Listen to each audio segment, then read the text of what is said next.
Andrea Cash. Good, recording is in progress. My name is Andrea Cash. I help the State League, LWV and C, with their communications, and I'm also a member of ODC. And I'm really just here today to kind of help run the Zoom, make sure this goes smoothly. I'm going to run the slides. Just some housekeeping matters really quickly, and then we'll get started. We want to leave ourselves on mute unless we're speaking so we can give full attention to our speakers. You will find key information in the booklet that was emailed to you, so that might be good to follow along as we go through the agenda. During the business part, we will ask for raised hands when we need a motion or we need a second. So to locate the raise hand function, look under participants at the bottom of your screen. You might also find it under reactions. You just might want to locate that just for good measure as we get started here. That way the Zoom host will be alerted when someone has raised their hand, and then they will be able to call on that person to then unmute and speak. During the business meeting portion, we will record votes by using Zoom's polling function. So we will activate the poll and you'll see a pop-up on your screen. You want to vote and you want to be sure to hit submit. And just note that a couple people who are running the meeting are going to vote via the chat box. It's just a function of Zoom that they can't take the poll if they're hosting, but they are members and they should vote. So they are going to vote via the chat box, but you should not do that. You should vote using the poll box that pops up on your screen.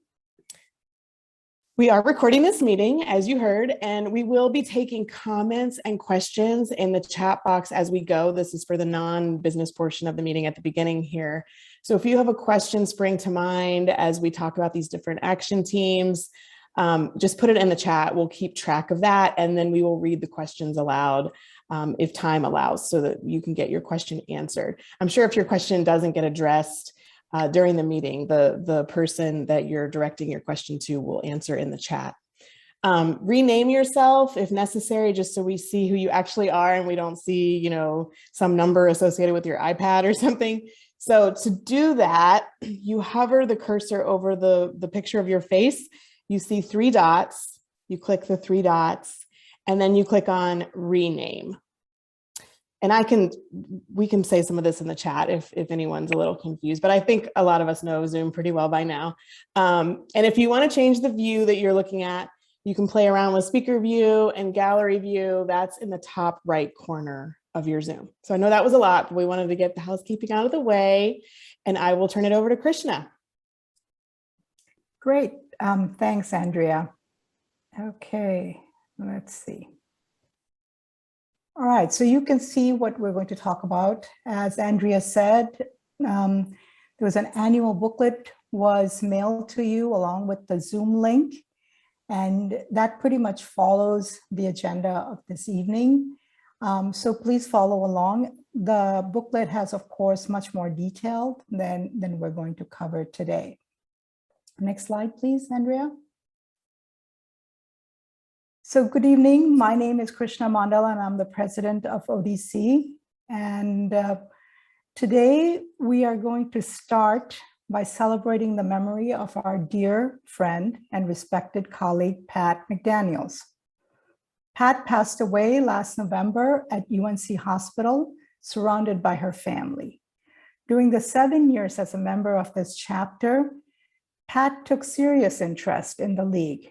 Among the numerous work that Pat was involved with included helping organize ODC's Let's Get Quizzical fundraiser, guiding ODC through its incorporation process, updating ODC's bylaws, organizing ODC's annual reports, organizing Chatham County's Observer Corps, as well as serving as the vice president to Pam Oxendine and myself. Pat was also a valued member of the League of Women Voter of US's Civil Discourse team and the State League's DEI team. At ODC, we miss Pat, and we will continue the work that she started. If we were having an in-person gathering, I'd say now let's raise our glasses. But instead, please join me in applauding the memory of Pat McDaniels.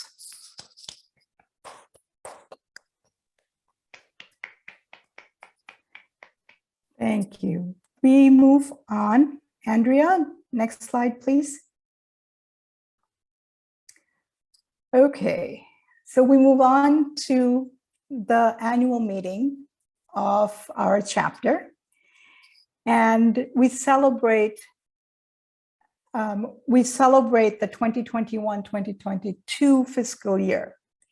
It was a very successful year. Next slide, please. Our chapter will turn 75 this year. In the fall of 1947, the League of Women Voters of Chapel Hill applied for provisional league status. Soon thereafter, it reached the full league status. Our name changed from the League of Women Voters of Chapel Hill to League of Women Voters of Chapel Hill Carborough to League of Women Voters of Chapel Hill area to finally League of Women Voters of Orange, Durham, and Chatham. That happened in 2002. And this league, ODC, had a very productive 2021, both educating and advocating for league's causes. Next slide, please. Our public education team is a very strong team, and it played a leadership role in updating the state league's policies on public education, together with leagues around the state and Locally, the team not only educated the community about North Carolina's education policies, but also increased awareness about the state's state of public education in our 3 counties. Recently, they moderated a dialogue with 3 local district superintendents. That was an exceptional meeting. Next slide, please. The Voter Services and Vote for 1 team. This year, the team, when it was safe, ventured outside in public to register and educate voters. For everybody who was involved in this, it really was a great to connect with the public again. Val Gist and her team, they organized the Vote for 1 voter guide, and the county units and our volunteers helped promote the website.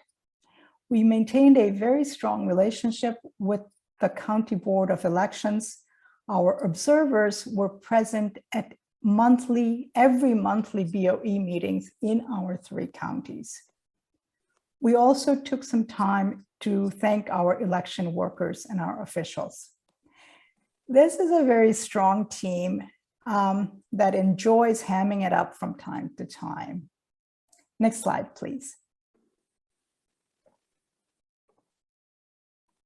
Thank you.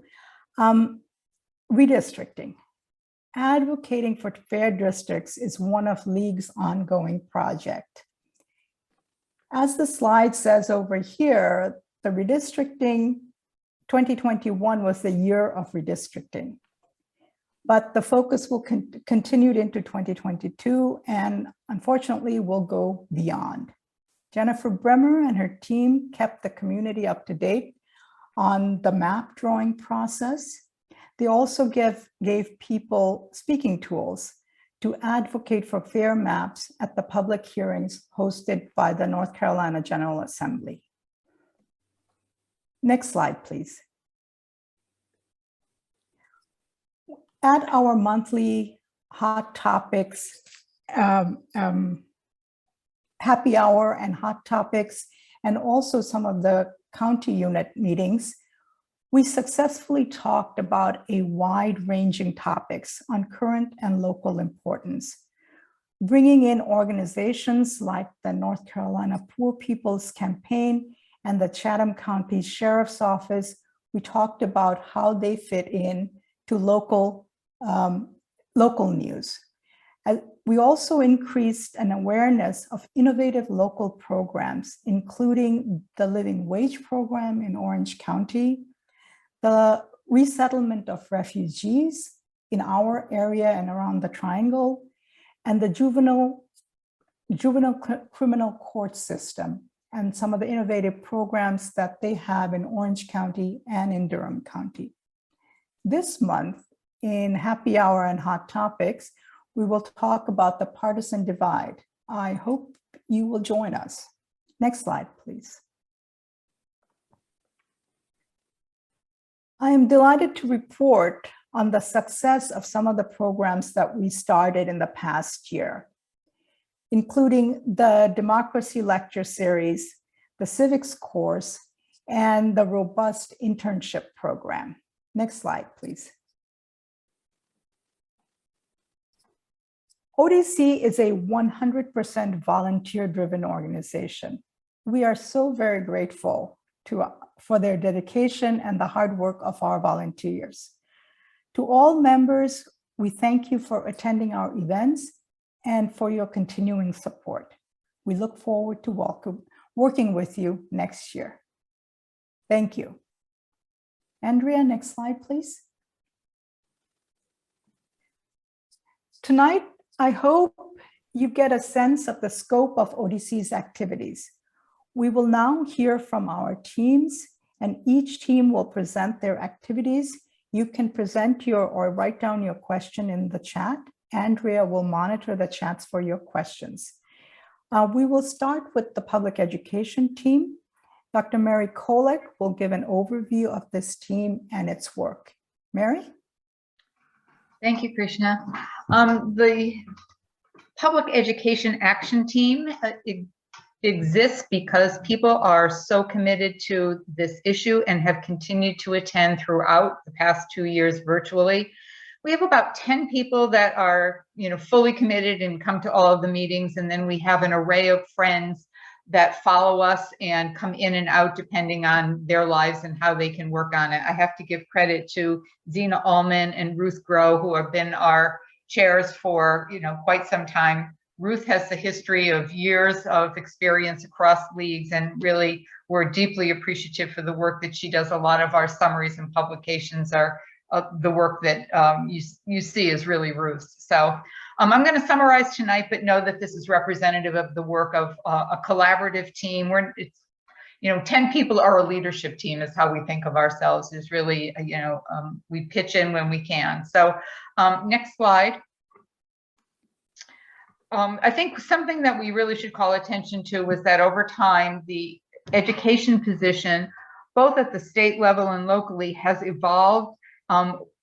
Any position really needs to be high level enough that it's applicable from the local level to the county levels to the tri-state or tri-county area to the state. And we've really tried to make it that way. Ruth in particular has contributed at the state level in terms of looking at the state position, and our local position really was in many ways the genesis of what you currently see at the state level. There was a lot of work of people that were on the ODC and Charlotte Mecklenburg that contributed to it. A summary statement, you can see the statement in full at the state website, but a summary statement really is this, and it has been updated in the last few months, and hopefully it's reflective of what you understand in terms of our support and advocacy for public schools. I'm going to not read all the slides, but this one I think is worth reading aloud because I think the power is in really, it's almost a choral reading that you need to do. We support full access to pre-K-12 public education with sustained, secure, sufficient, and equitable state funding to promote continuous student growth and achievement. And embedded in there are so many ideas about what you have currently been reading about in terms of the advocacy for public schools, both the Leandro Comprehensive Remedial Plan that I think many people are aware of, but you see reflected in our position. Even before the Leandro Plan was written, the content of our position was reflective of what you see in Leandro. And the idea that although it's good to have lofty goals and a plan, it must be sustained through resourcing. And that the idea of how we measure success is not about pure achievement, but about student growth. So all of those ideas and concepts are embedded in this very concise statement that looks like one line, but took us a long time to come to. But again, thank you to Ruth locally, and then also to the state group that really worked on this. Next slide. Again, I'm not going to read everything in our position statement. You can see it online, but the highlights, you do need to know that we are in line with what's contemporary best thinking coming out of the state level work that was done around Leandro. Again, it's about equity, fully accessible and excellent progress being made. You can read here, we reference the West Ed report. This was done before the comprehensive remedial plan was done for Leandro, which details across 8 major points about what needs to be improved in North Carolina. But again, our position is in line with that, and you should know that. We also highlight recruiting, supporting, and resourcing qualified educators, which is a huge issue at the state level. And hopefully we were a little bit ahead of our time in our position in terms of highlighting that. Next slide.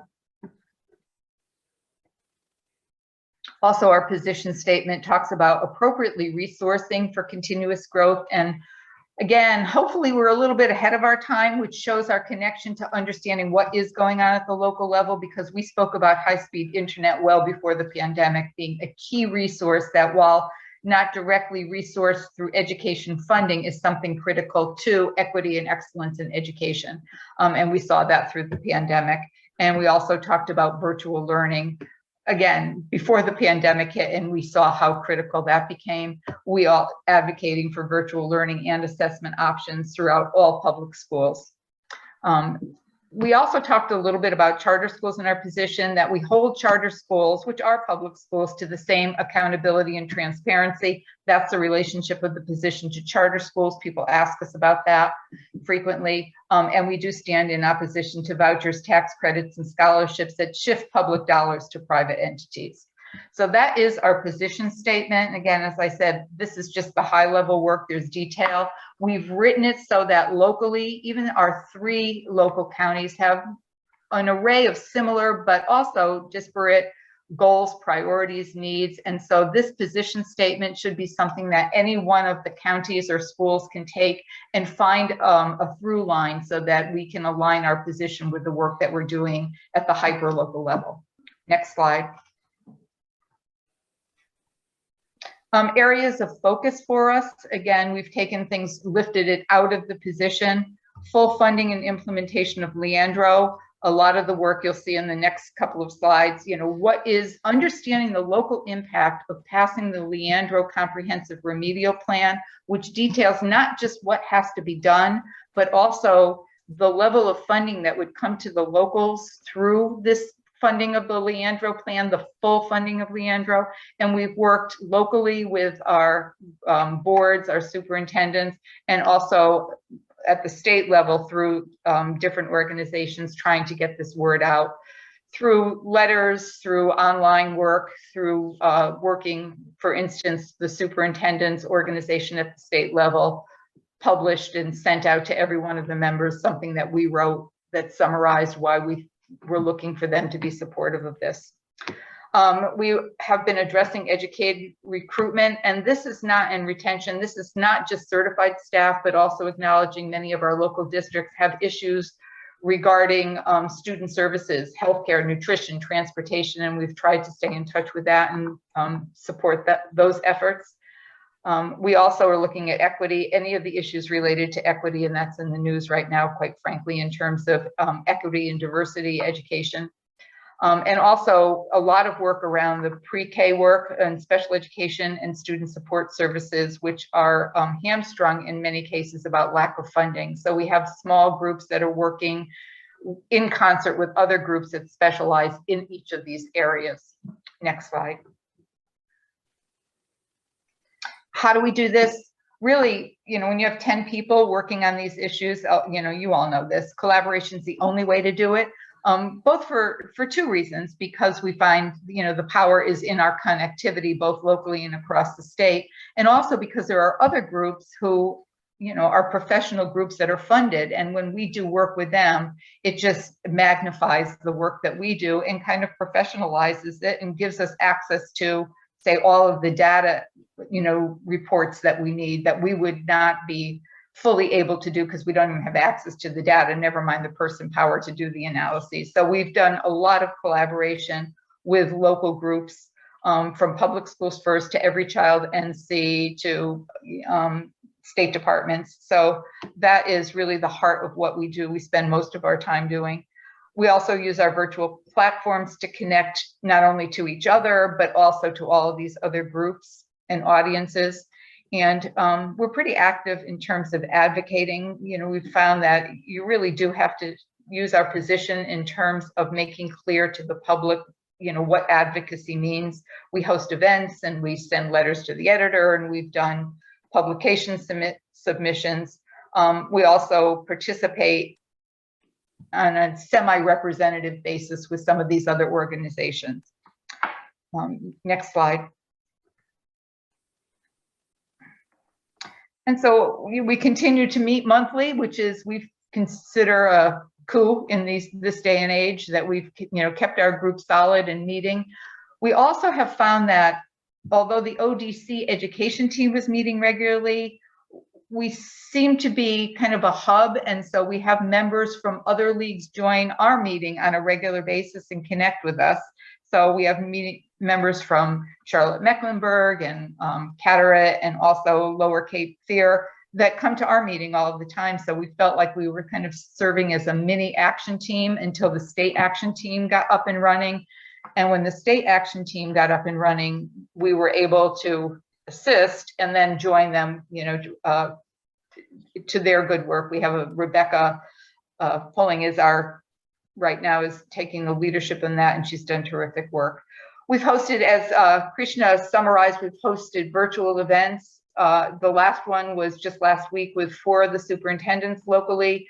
We had 92 people sign up for this. We had, I think, in the 30s attended, but 92 people signed up. We've posted on Facebook and on YouTube and sent connections out. And thank you, Ariane and Andrea and everyone else that's helped us post. And we were getting good feedback from people. We have sent it out in links to all the other organizations that we partner with. And we intend to keep doing those kind of public information forums. We're getting good feedback on that. We've also partnered with other groups that are funding and working on the Leandro remediation plan. In particular, Charlotte-Mecklenburg has done good work around the teacher retention issue, and we've worked with them. We're writing letters to the editor. You know, we don't always get them published, but we do write them, and we release other things to officials. We just released something. I sent something to Board of Education members recently. And also, I would say that we also actively participate at the state level. When I was in education, I used to, you know, it's kind of a joke when people say, you know, isn't that English language arts curriculum done yet? Well, curriculum, that's old fashioned. Curriculum's never done. It's constantly reviewed and updated. And it's the same thing with position statements. So although we just got approval for the education position statement, we're already, Ruth and I'm participating in 2 different groups that are looking at the education statement at the state level and trying to work through that and update it one more time. So we really try to stay active with the state level teams as well. And also kudos between Sue Collins and Zena. People are really trying to keep our education page up to date, either with links or with the work that we're doing in terms of putting postings up and connecting to other leagues. A lot of our work is connecting to other leagues and putting links up. So I think that's the last slide. What I would say is again, this kind of summarizes what I said, is that we're really just trying to stay abreast of the issues, both locally and at the state and national level. Education, people have found that education is a hot issue in an election year, and trying to stay involved and ahead of that and nonpartisan is certainly a challenge in some cases, but we're working really hard to stay focused on educating the public so that they feel confident when they need clear information that they can come to our group or sites that we're recommending to get information that's kind of a straight story and not something on local next door about, you know, issues. So I guess I would summarize by saying we're really grateful to the members of our team that have been so dedicated to it. We welcome anyone joining us on a Sorry, that's my security system going off on a regular basis. And if anybody has questions, I'd be happy to answer them. Thank you, Mary. Andrea, are there any questions for Mary? There's nothing posted. Okay, then we move forward. Thanks again, Mary. That was wonderful. We will now hear from Val Gist. Val has been leading the Vote for 1-1 program for ODC since 2018, and she will talk about Vote for 1-1 and voter services. Val? Thanks, Krishna. As you all know, since its founding in 1920, the League has focused on protecting and expanding citizens' right access to vote. ODC's been doing it for 75 years. Go ODC. It's appropriate then, as Mary just said, so much is going on in an election year. It is appropriate that our 2022 theme is empowering voters, defending democracy. Next slide, please. This is just, I'm going to talk about these 4 things, but I'm not going to tell you. So next slide. Educational briefings and voter outreach has been the central focus of the League and of ODC since its founding. And we've kept that up. We've reached out to seniors, to new citizens, to future voters, but we've also tried to develop better community relationships with local organizations. And the people on this list, I don't want to name all of them, but I want to give a big thank you, shout out to them for making the commitment to attend those monthly meetings of the local boards of election, virtually for the most part. But they can get pretty boring sometimes too. And some people might think it's a thankless job, but it's a very important job because you learn about potential problems before they happen, like what happened in Chatham County this year. The state had not approved Sunday hours, the 3 hours when people take souls to the polls, It wasn't approved for Chatham. So our Chatham unit activated the public to send in comments to the state, and the state approved it. So we now have Sunday voting, 2 Sunday voting days during the early voting period. So this is important work that we do. It takes a lot of effort, and I want to thank those people personally for all of that effort. Next slide. I have to talk about the 2021 municipal elections, but for me, I'm an accountant, so numbers are important to me. The most important thing on here is that there were only 17% of the voters who voted during the municipal elections, and that's historical. I don't know what we have to do to change that, but it needs to change because the local elections are often closer to the people than the counties and certainly the state and the federal. But the good news for us is we did better than the state, but we still have to do better. Next slide. And we have an opportunity. We're 12 days away from the midterm primary. And I have to tell you that voting turnout in midterm primaries, the one in 2018, was not very good either, less than 20%. But we have an opportunity to change that. And so I want to make sure that everybody in this call knows the dates, the important dates. And the one that I really want to point out to you in particular is the absentee voting period. May 17, 5 p.m. is a hard stop. If you mail your ballot and it's not postmarked before May 17 at 5 p.m., it may not be counted. It will only be counted if it gets there within 3 days. And the way our postal services work, and that's not guaranteed. So if you're going to vote absentee, do it now. And if you're not, go vote early and go vote on Sunday after church. We worked hard to get that. Next slide.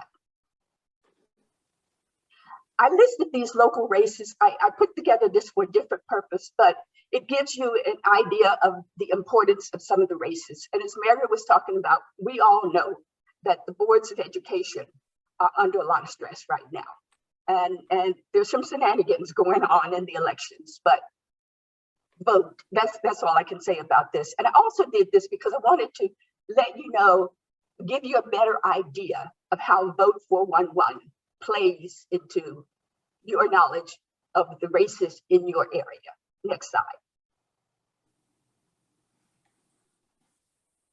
Okay, Vote 411 was developed, at least the online version was developed in 2006. Although the league had an idea for this kind of database in the 1990s. It takes a while to get there. And we've been participating in Vote 411 since 2016. And all over the state, all over the country, the usage has been increasing. And this slide just shows you the components of the system. Most of it, the database has a lot of software, and then there's a lot of input that comes in from a huge number of sources. But the important part of Vote 411 is the public output. And that's what we all know as Vote 411. Next slide. I think this slide gives you a pretty good overview of everything about Vote 411, except one thing. Well, there's some there too. And the important facts are non-partisan election information, website. When we did our stuff a couple of years ago, people were talking about Vote 411, what is that? Well, it's a website. So we chose to put .org on our literature this year. Oh, against national standards, but I shouldn't say that. But anyway, we put .org on there so that everybody would know that you've got nonpartisan election information at a website. And we're also can you type in a few recognizable, easily rememberable phrases into your browser, and you can get all this information. You can register, you can find out about stating laws, and you can have the voter guide closer to the election. Next slide.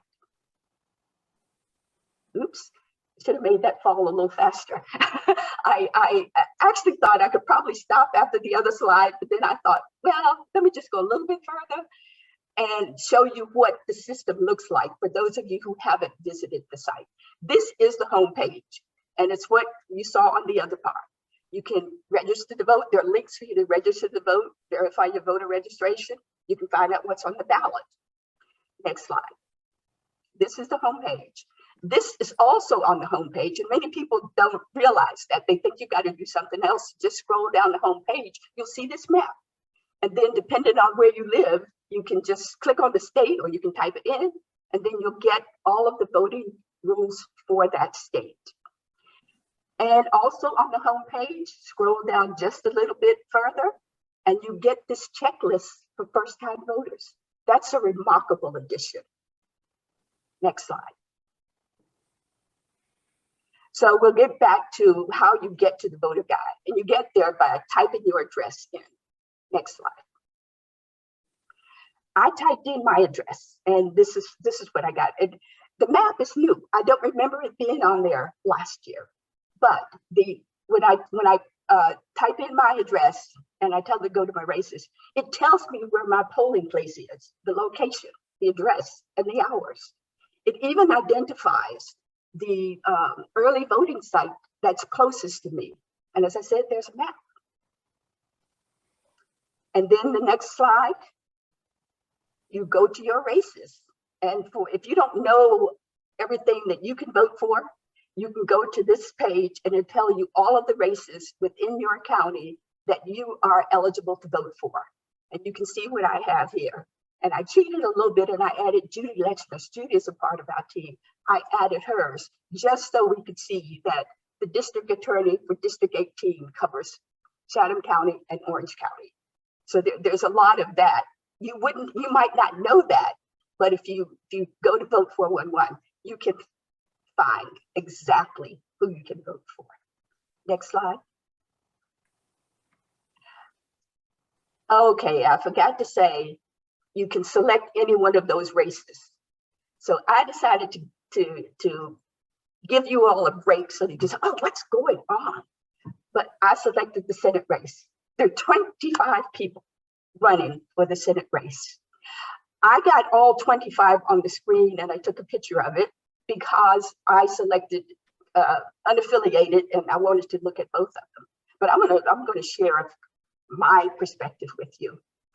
If you go to Vote 411 and you see the person with the color picture, that person responded to the questions that we asked them, and the others didn't.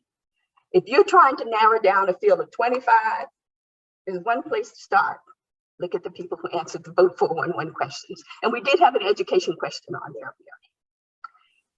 Next slide.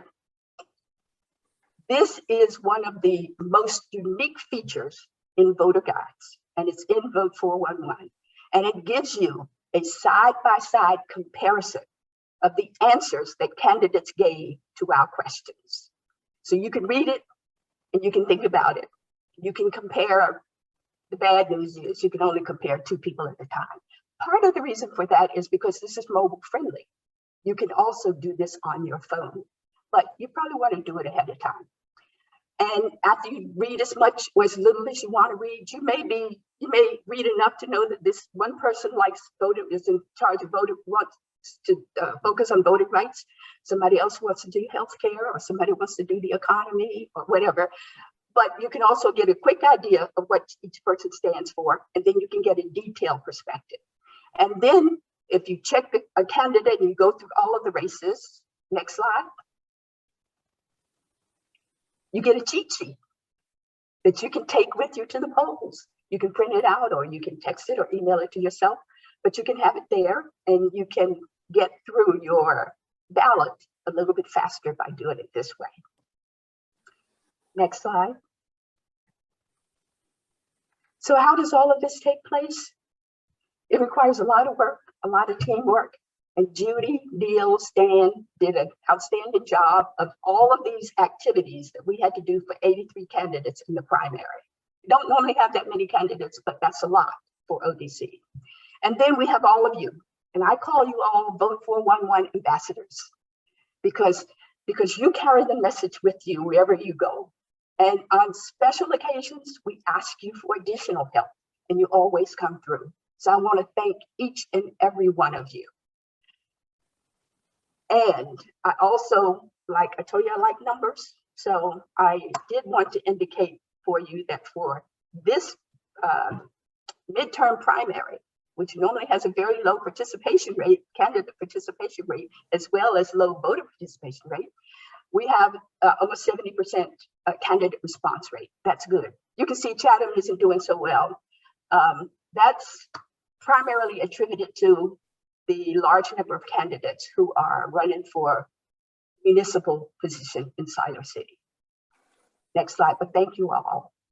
And I know you're going to continue to do more work for us. We had early on, this is our new yard sign, roadside sign, whatever you want to call it, but you have to put it in the ground. It takes work. And so we have a cadre of ambassadors who've done that. We put out 100 signs, probably more than 100, because I know I put out 5 additional ones in Chatham County. But we, again, made the signs clear that this is a website. Next slide, please. And this, I just wanted to give you a few examples of the additional publicity material that we try to produce. Facebook is good. Vicky's doing a great job at Facebook, but we need your help.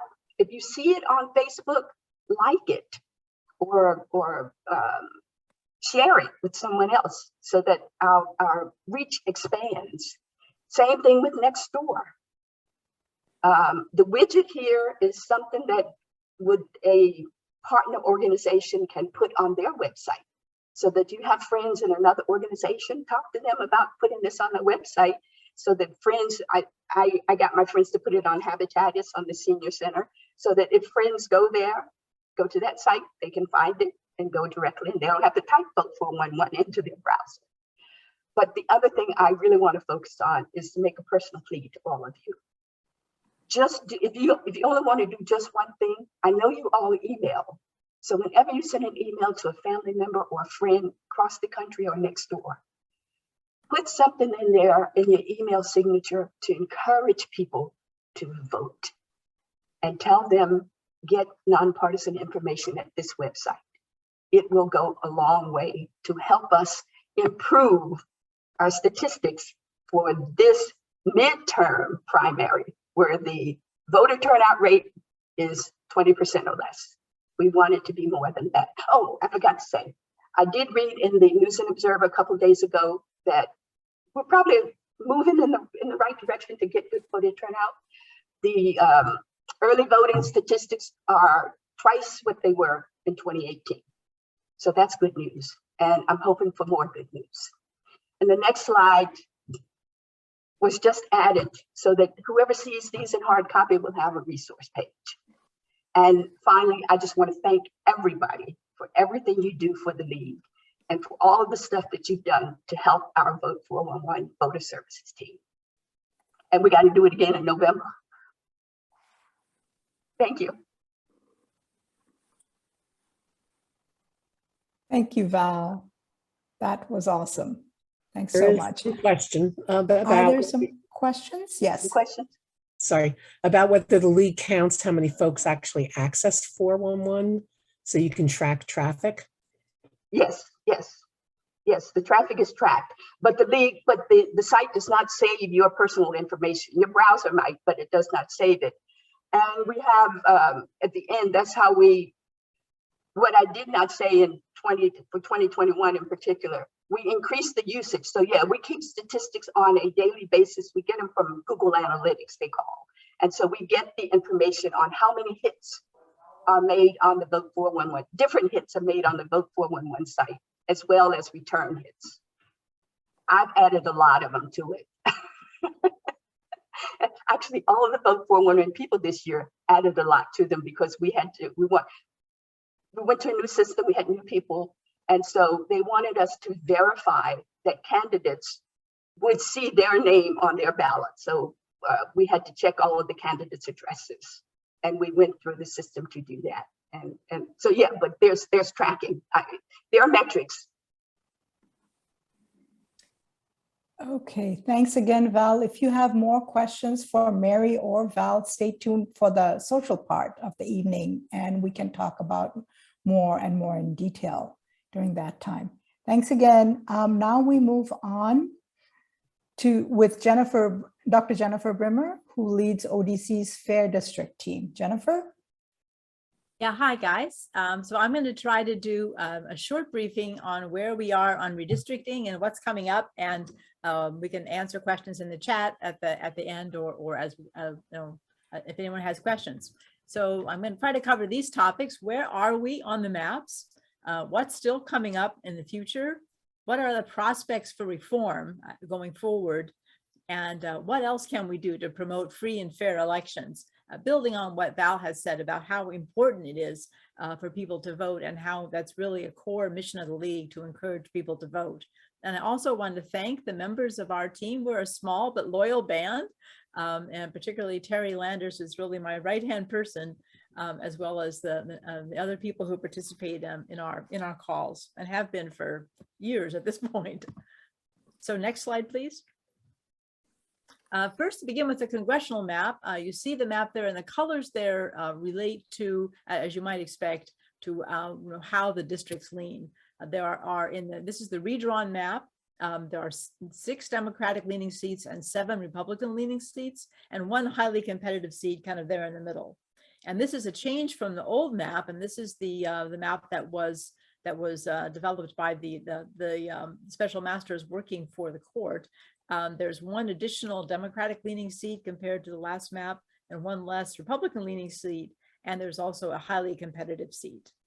And in our area, there's been some substantial rearranging. Orange is grouped with Durham, as often is the case, but not with Chatham. Chatham is in this other sort of new district that runs south from Chatham, and includes some of our fellow leagues, such as Moore. But this map will be redrawn next year, because the map that is developed by the courts is only good for 1 year, and the legislature will then redraw it.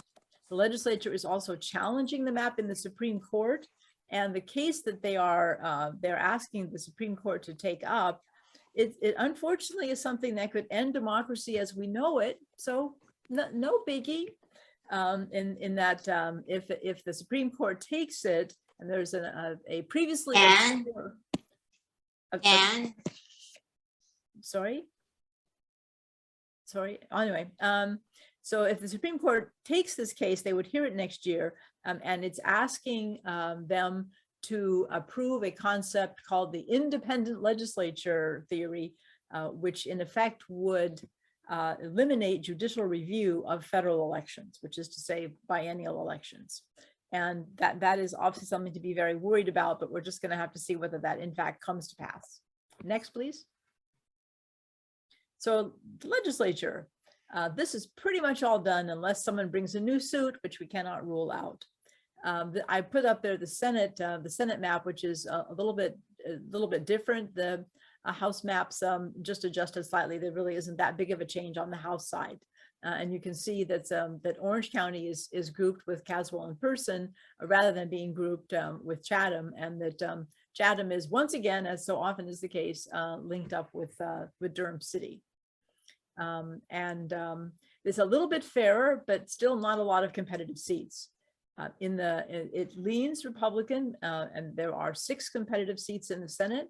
And the House, no surprise, also leans Republican. It could go D in a strong election year. That map was negotiated by the legislators in the House and the Senate, and in the House, sorry, but in between the two parties, and that has 14 competitive seats. Percentage-wise, it's about the same, but you can see that it seems to be a little bit more balanced. Next, please. So, what are the prospects for reform? This is one of the most difficult areas to get reform because you are basically required in a state like North Carolina that does not have the ability to collect signatures and put something on the ballot. You're required to ask the legislature to give up one of its most dearly beloved and precious powers. And they, generally speaking, have not been very interested in doing that. That may change as we move through the decade. And I'll talk about that briefly.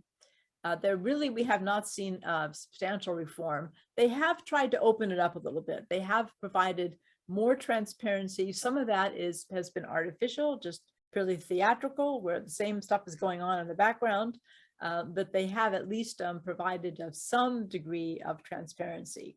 But this is still, we do not have anything resembling reform.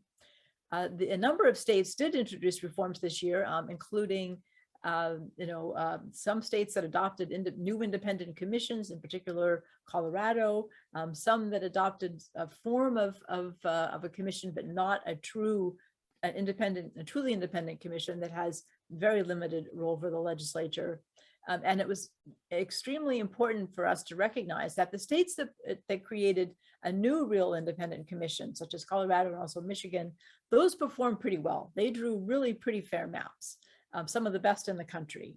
But states that had compromise reforms, such as Virginia and New York, Florida, for that matter, which we had high hopes that one of these at least would perform well, but unfortunately they really did not. Those maps those processes tended to deadlock, and they ended up going to the courts, and that is not really good news for us because, as I say, without being able to collect signatures, it's very difficult to get the legislature to adopt a reform. But we will. It's the same as in many other areas where getting something to the legislature is not easy, but we got a little progress in terms of the process, and we will certainly continue to push for that.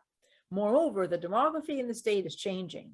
And when we get to a point where it will be more difficult to gerrymander with confidence for either party later in the decade, there's a real chance that the legislature will suddenly decide that maybe reform is not such a bad idea, that they want more certainty in what the outcome is. And in particular, this depends on continuing to expand the electorate. And as Val was talking about, getting people to participate at a higher level. That is really what it's going to take in order to get the legislature to be willing to move. Next slide. So it's really up to us, folks, as in so many of these areas. Getting fair elections begins with us. Really hope that you will join our group and participate. One of the things that happened in the past year that we were very much involved in, and that I considered it's a mixed success, but still a success that it even happened. The Orange County Commission created an advisory committee, an advisory group to look at reforming our commission, we're one of only 2 counties in the country that, in the state, that use a somewhat strange system whereby we in Chapel Hill are able to vote for 3 people in our district, and people in the rest of the county can only vote for 2, and then we all vote for 2 at-large seats. And there's only one other county that uses a similar system, which is our colleagues in Carteret. And the committee recommended unanimously, when we were a bipartisan group from all over the county, and we unanimously recommended that we shift to single member districts, which is also in accordance with the league policy.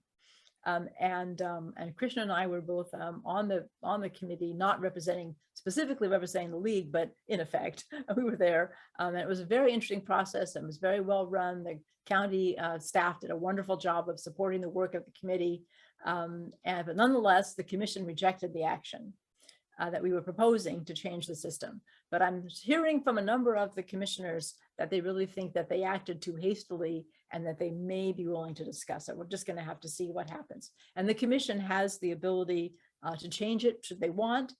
It would normally then go to the voters, but there is also the danger of the legislature stepping in. And that really is a concern because the legislature can change any county structure unless it's set by the courts anytime they want. So then redistricting reform at the state level still depends on getting more voters engaged, more people strongly supporting change and actually voting, reflecting their views on that. And we are seeing continued movement, not only among Democrats on the left side of, voters on the left side of the spectrum, but also in voters on the right side of the spectrum. And at this point, a substantial share of all of the voters, including particularly independents or unaffiliateds, are supporting redistricting reform. So the important thing is to translate that support into pressure on the legislature. Especially younger and minority voters really need to be brought more into this process so that we can get as much support as we need to be able to get some change sometime this decade, hopefully. And I think that's my last slide. Yep. So thank you very much. And I will turn it back to Krishna, or yes, to talk about civics. There I go. Thanks, Jennifer. We are going to hold off questions till the end. We are running just a tad behind, and we will move on to civics. Maureen Galvin, who's a member of the civics team, will give an overview of the team's accomplishments and future goals.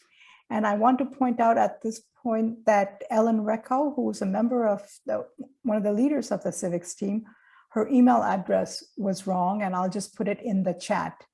Maureen, you're on. Okay, thank you, Krishna. I'm Maureen. I'm from Durham County, and I'm just going to talk a little bit about what the Let's Talk Civics team has been doing over the last year. We started actually in the height of the lockdown from the pandemic, I think, and developed a couple of presentations to emphasize local government, municipal and county government, and then also a presentation on state government. And I think the idea behind it is that we were hoping to get people to recognize the importance of those offices and hopefully vote more in, as Val said, these midterm elections that end up having an important impact on municipal and county government in particular. Can I get the next slide, please? So our format was we got together as a team and we created a slideshow on either state government or county government. And then for our presentations, which were open to the public, we had a 90-minute virtual presentation with the slideshow first. And then opened it up to any questions from the audience. And then what was really great was we had invited elected officials who then responded to questions that we developed, and Ellen moderated those discussions. And then there was a Q&A after that, and then we always finished each presentation up with a questionnaire.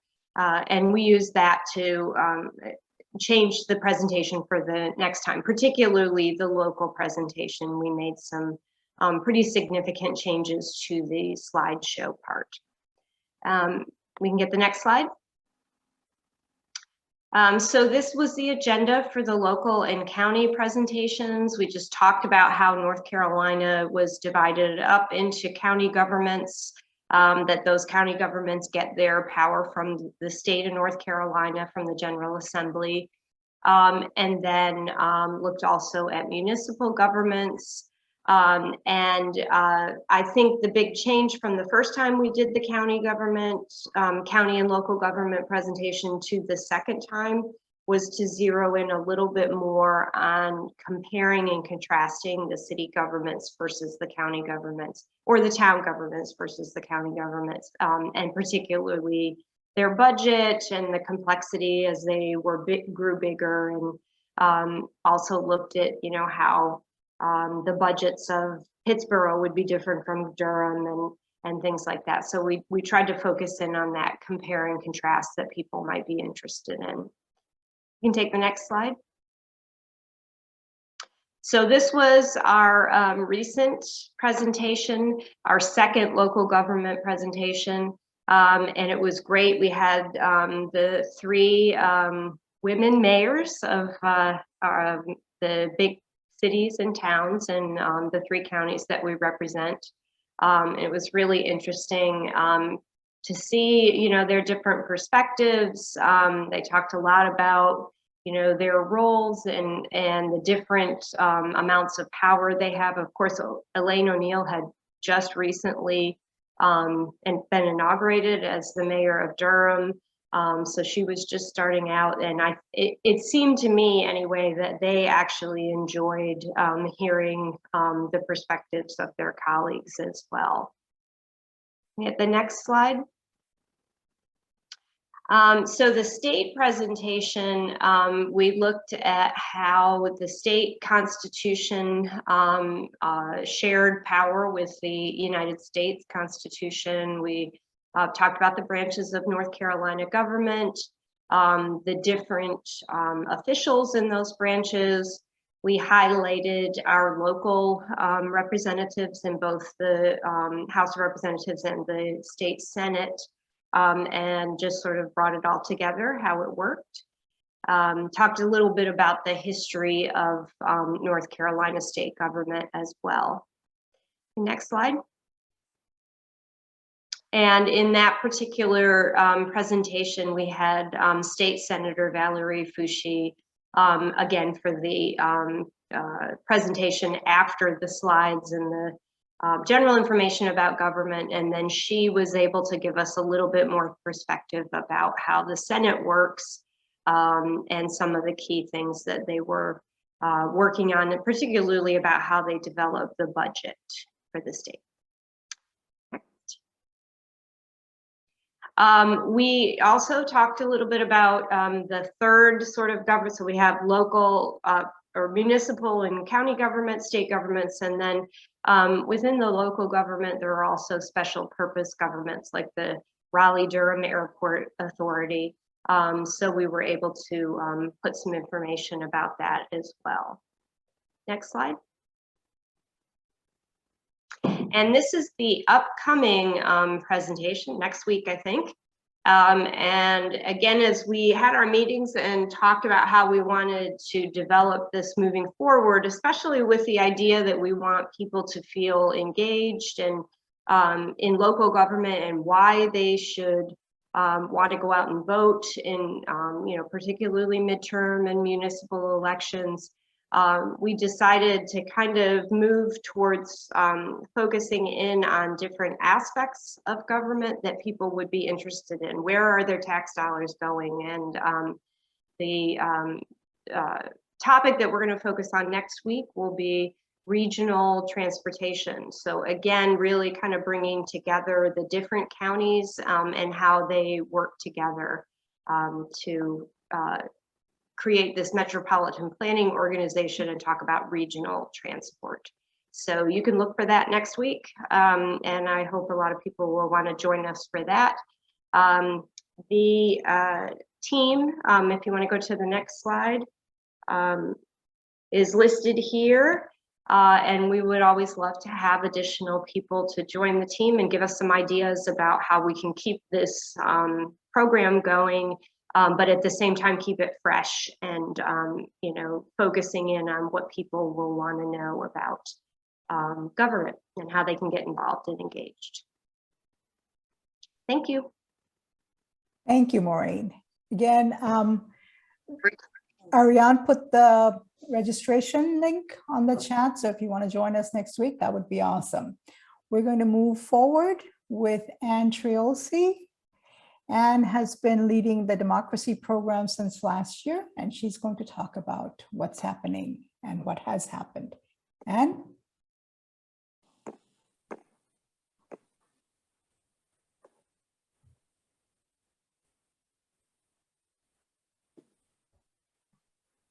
Is to do event planning and come up with ideas for events. And so 2 years ago, when our country, after our country had gone through a contentious election cycle, I thought we needed to talk about what was going on. So the biggest initiative for event planning for last year and this year has been virtual lectures that look at the important issues facing the United States. It's widely recognized that our country is in the midst of hyper-partisanship and opposing views on all issues and how to best govern. We are fortunate to live in a community rich with academics whose expertise cuts across all areas of concern for society. And we have been taking advantage of these resources by holding lectures to help clarify what is happening and what is at stake. Next slide. So to date, we've held 2 series, one last spring and one this spring. The topics covered last year were the state of our democracy, partisan evolution. We looked at the Constitution, the state of our media, and voting rights. Next slide. Most recently, we focused on the very important and now very pressing topics of women's health and reproductive rights and the Supreme Court. Next slide. So we've also put together a page on our website. It's called the Learning Center, where we're posting videos of our virtual series, and not just the democracy series, but the civics, any county initiatives, county unit initiatives, anything that we have produced online and have recorded or going to show up at the Learning Center. Next slide.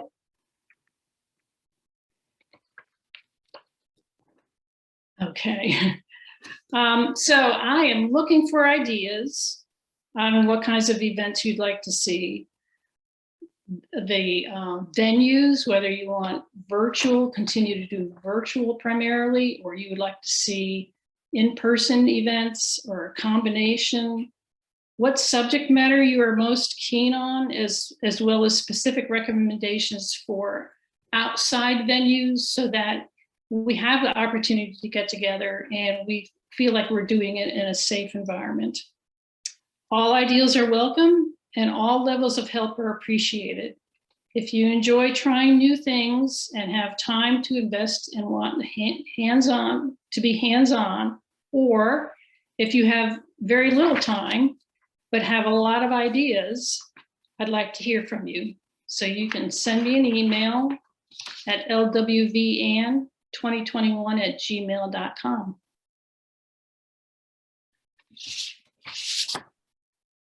Okay, thanks, Ann. That was great. Please reach out to Ann if you want to help. Okay, we move along. Now we have Jennifer Rubin, who leads the ODCs as well as the State League's communication team. and Jennifer will give us her report. Jennifer. Thank you, Krishna. I am going to just review what tools we have in our communications toolbox and the folks who are working very hard behind the scenes to make things happen from a communication standpoint and to keep us going, especially when we can't gather in person. So next slide, please, Andrea.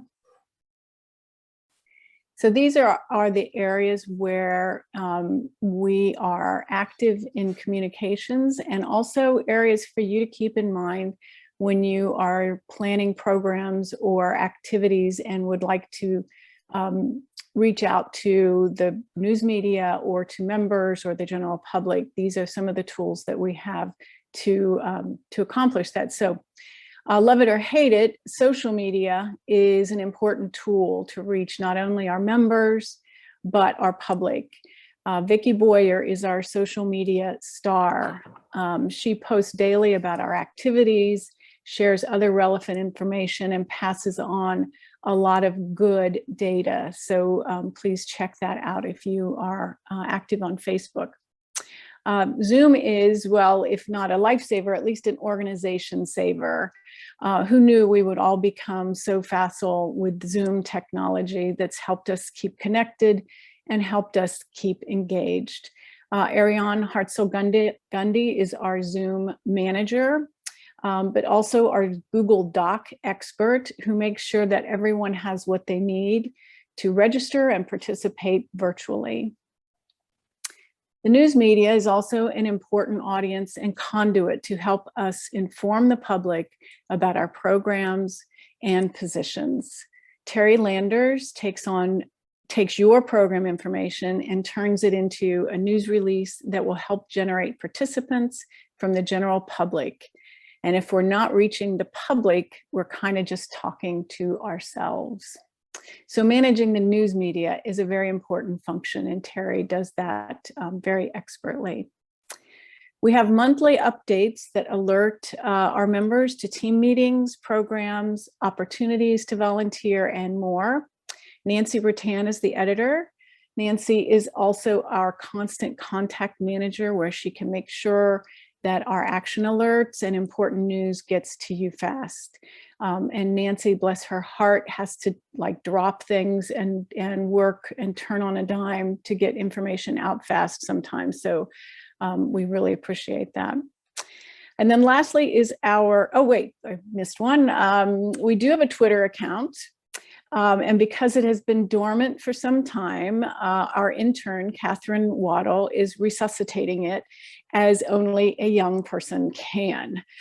So follow us on Twitter and use that as another mechanism to reach out. Lastly is our website, which is home for all our league information. Cynthia Wirtz manages our site, keeps information up to date, relevant, and easy to find. Cynthia became a Milo expert when we switched to that format several years ago, and has been managing our site expertly for more years than I think she'd like us to know. We have a few more communications avenues we'd like to pursue. So we'd love to add folks to the team. If you are interested, and this is something that many cases you can do at home, we keep big meetings to a minimum, but if you're interested in joining the team, please drop me a line. And again, I want to thank the whole team for all the work that they do, mostly behind the scenes, to help us get the word out to our members and to the general public. So thank you.